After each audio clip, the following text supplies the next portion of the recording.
একটা important topic, আমার মনে হয় এটা দেখানো দরকার, তার জন্য এই রেকর্ডটা করছি। সেটা হচ্ছে আমাদের অনেক সময় অনেক ক্লায়েন্ট একটা ওয়েবসাইট দিয়ে বলতে পারে যে আমাকে এই ধরনের একটা বা এরকম একটা ওয়েবসাইট করে দিতে হবে, যে সেম টু সেম, যেটাকে আমরা ক্লোন ওয়েবসাইট বলি। সো আপনারা যেহেতু এখন ব্লগ ওয়েবসাইট শিখছেন, কিছুদিন পর আপনার বিভিন্ন ধরনের এজেন্সি ওয়েবসাইট বা ই কমার্স বিভিন্ন ধরনের ওয়েবসাইট নিয়ে আপনারা কাজ করবেন।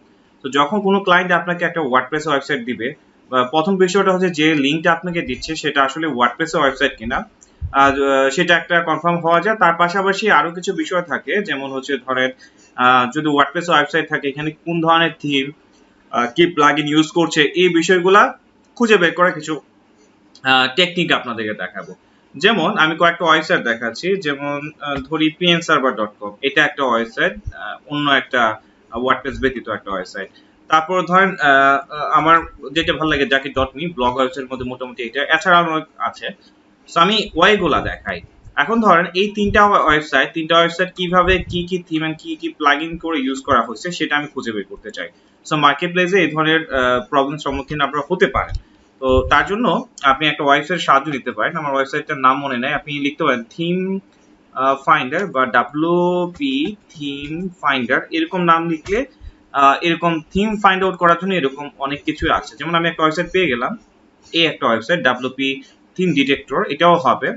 যেমন আমি banglaTutorial.com এ কোন ধরনের থিম এবং কোন ধরনের প্লাগইন ইউজ করে আমি সাইটটা তৈরি করছি, এইটার ডিটেলস আমি বের করতে চাই, তখন আমার এই ওয়েবসাইটের ডোমেইনটা দিয়ে এখানে আমি ক্লিক করব। তো এই ওয়েবসাইটে কি করবে, এই ডোমেইনটাকে সে অবজার্ভ করবে, করে করে দেখবে যে এখানে কি কি থিম এন্ড প্লাগইন ইউজ করছে, এবং সেই জিনিসটা খুঁজে বের করে দেন আপনাকে সেই রিপোর্টটা দিবে।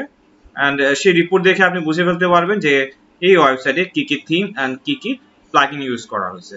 সো আমরা একের পর pnserver.com, তারপর jaki.me, এইগুলারও আমরা বের করব যে কিভাবে ইউজ করা হয়েছে। যেমন এখানে আমরা দেখতে পাচ্ছি banglaTutorial.com অ্যাস্ট্রা থিম ইউজ করা হয়েছে। যদি ফ্রি হলে ফ্রি, পেইড হলে লেখা থাকতো এটা পেইড থিম। তারপরে আমি যদি এখানে খেয়াল করি, নিচের দিকে আসলে এখানে এলিমেন্টর পেজ বিল্ডার, যে করি মাইক্রো ওয়ার্ডপ্রেস, তারপর কি কি প্লাগইন ইউজ করা হয়েছে, এই প্লাগইনের ডিটেলস কিন্তু আমি এখানে পেয়ে যাচ্ছি। হ্যাঁ, তো একটা ওয়েবসাইট কি থিম ব্যবহার করা হয়েছে এবং কি কি প্লাগইন ইউজ করা হচ্ছে সেই জিনিসটা কিন্তু আমি খুঁজে বের করতে পারছি। এখন চলুন pnserver.com টা আমি চেক করি। pnserver.com এর ইউআরএলটাও একইভাবে আমি এখানে রাখছি, and experience the magic of WPTD দেওয়ার পর ওই ঠিক আগের মধ্যে আবার প্রসেস হচ্ছে, আমি একটু অপেক্ষা করি, হয়ে যাবে, বেশিক্ষণ লাগবে। ওকে, সো এখানে দেখেন এইটা কিন্তু একটু অন্যরকম দেখাচ্ছে। এখানে বলছে the WP theme use this size the called মানে কমনের মধ্যে পড়ে নাই, but not detected information about this available pnserver, কারণ এটা ওয়ার্ডপ্রেস দিয়ে তৈরি করা না, এটা কাস্টম ভাবে PHP দিয়ে তৈরি করা একটা ওয়েবসাইট, যার জন্য এটার ইনফরমেশন কিন্তু খুঁজে বের করতে পারছেন। সো এরকম আমরা দেখতে পারি। সো অনেক সময় হতে পারে ক্লায়েন্ট আমাদেরকে বলতে পারে আমাকে এই ওয়েবসাইটটা সেম টু সেম বানিয়ে দিতে হবে। সো এখন বিষয়টা হচ্ছে ওয়ার্ডপ্রেস দিয়ে সেম টু সেম বানানো যাবে, সেটা হয়তো বা এখানে আমার সুবিধা হতে যে কোন থিম নিয়ে কাজ করছে। আমরা অ্যাডভান্স কোর্সে দেখিয়েছি যে এরকম বিভিন্ন সার্ভিস ওয়েবসাইট বা এজেন্সি ওয়েবসাইট কিভাবে তৈরি করতে হয় বিভিন্ন ধরনের পেজ বিল্ডারের সাহায্য। সো পেজ বিল্ডারের সাহায্যে আপনি নর্মাল থিম একটা সাহায্য নিয়ে, যেমন অ্যাস্ট্রা থিম নিয়ে আপনারা কাজ করছেন, অ্যাস্ট্রা থিম দিয়েই পেজ বিল্ডার সাহায্য নিয়ে এরকম ওয়েবসাইট, সুন্দর সুন্দর ওয়েবসাইট আপনারা খুব মুহূর্তেই তৈরি করতে পারবেন।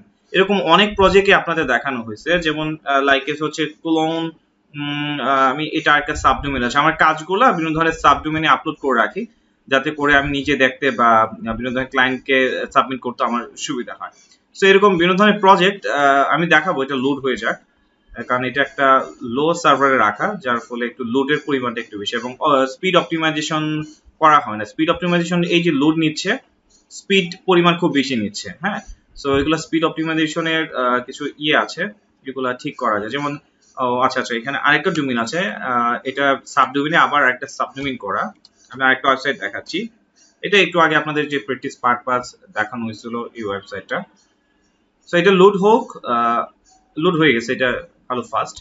সো এই যে এরকম ধরনের এজেন্সি ওয়েবসাইট, এগুলো কিন্তু আপনাদের দেখানো হবে। হ্যাঁ, অ্যানিমেশন বেসিক ওয়েবসাইটের যে বিষয়গুলো, সো এরকম ওয়েবসাইট কিভাবে তৈরি করতে হয় বা বিভিন্ন ধরনের ওয়েবসাইট আপনারা তৈরি করতে পারেন অ্যাডভান্স কোর্সটা কমপ্লিট করে। যাই হোক, তার পাশাপাশি আমরা যদি খেয়াল করি যে jaki.me ওই একইভাবে এটা যেহেতু একটা ব্লগ ওয়েবসাইট, আমি এটাকে কপি করলাম, আমি এখানে আসি, এইটা পেস্ট করলাম, দেন এগেইন এখান থেকে আমরা একটু দেখি যে এই ওয়েবসাইটটাতে কি কি ইনফরমেশন ইউজ করা হয়েছে। সো দেখতে পাচ্ছি থিম হিসাবে এখন কিন্তু আর অ্যাস্ট্রা না, এখানে ইউজ করা হচ্ছে wordpress।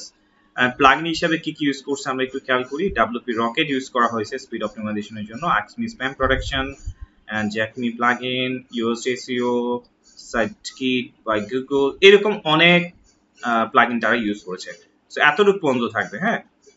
এন্ড এর নিচে কিন্তু বাকিগুলো হচ্ছে যে ফ্রেশ ফ্রম আওয়ার ব্লগ, এখানে আরো কিছু সাজেস্টেড আছে, এগুলো না, আমরা উপর পর্যন্ত যতটুকু থাকবে এই এতটুকু পর্যন্ত আমরা দেখতে পারবো যে এতটুকু জায়গা হচ্ছে আমার প্লাগইন আর উপরে হচ্ছে থিম। সো আশা করি বুঝতে পেরেছেন ডাব্লিউপি থিম ডিটেক্টরের সাহায্যে কিভাবে আপনি খুঁজে বের করবেন যে কোনো একটা ওয়েবসাইটের কি কি থিম বা কি কি প্লাগইন ইউজ করা হয়েছে, এভাবে আপনি খুঁজে বের করতে পারবেন। সো আশা করছি এই টপিকটা আপনাদের খুবই হেল্পফুল হবে, আপনাদের খুব কাজে লাগবে।